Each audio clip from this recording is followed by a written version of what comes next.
Welcome back. There are several different dynamics to a dating relationship that you should consider before you ever say I do. And on today's video, we're going to talk about 5 of those. Proclaim the glory of the Lord. So on a previous video, we talked about Dr. Epps' book, How to Avoid Falling in Love with a Jerk. And I would like to continue our conversation on that topic, and we're going to have many more videos to come. But I want to refresh our minds on what Dr. Epp calls the RAM, or the Relationship Attachment Model. And this model has 5 dynamics: know, trust, rely, commit, and then the last one he calls sexual involvement, but sometimes I don't like using that phrase because if you're not married, you shouldn't be having sex. And so I like to use the word touch or intimacy sometimes as a replacement. And basically, this model is meant to help give a structure to build a healthy relationship so that you can bring your mind and your heart together in your decision on who you choose to marry. But of course, it's always important that we bring God into everything that we do. And as I've stated before in a previous episode, other than making a baptismal covenant, this is the most important thing that you are ever going to do in your life. And so it's really important that we have God's will. We know what He desires for us. A common problem that I see in relationships, and one that I have personally been guilty of in the past, is this tendency to jump over one of those 5 dynamics to get to the end. So in other words, maybe instead of really getting to know someone, we go right to the touch or the intimacy, or in some cases, unfortunately, the sexual involvement. And so it's really key that we never move to another area without first having addressed the previous one. So what I mean by that is I'm not going to trust someone that I don't know. And I'm not going to rely on someone to meet my needs if I can't trust them.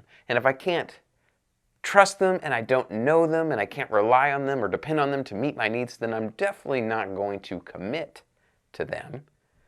And if I can't do any of those 4, then I'm for sure not going to jump into the intimacy or the touch. And you can see where this goes astray in our world today. And one thing in particular, something like pornography, where you don't even have any remote sense of the first 4, and you jump right to the sexual involvement. And so I'm hoping to have some videos on pornography because it's a very important topic, and it's something that impacts not just the world in our society, but it impacts the church as well.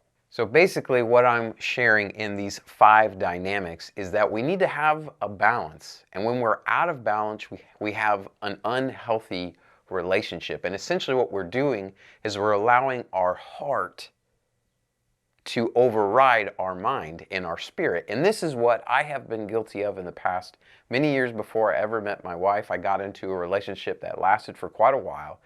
And basically what happened is I did just this. My heart was leading me, and I didn't give importance to the red flags that were coming to me all the time. And it wasn't just her, it was me too. We just weren't good for one another, period. And I've done that in a couple of relationships. But again, because I desired to have a relationship so strongly, I was willing to compromise on things that I should have paid more close attention to. And so I would jump some of those dynamics and I would get to the sexual involvement, which of course, again, as I said before, hopefully you are not doing if you're not married. And I wish I had not done that, but it is something that I fell into, and it's something I feel is not necessarily uncommon.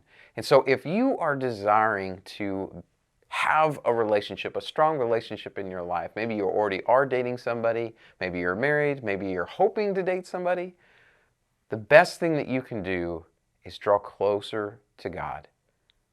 That is the number one thing. If you are close to Jesus Christ, then your soul will be healthy. That's your mind and your heart and your spirit all together. And if you are healthy spiritually, then you will make healthy decisions. Over the next several videos, we're going to talk more about these different dynamics. Proclaim the glory of the Lord. Let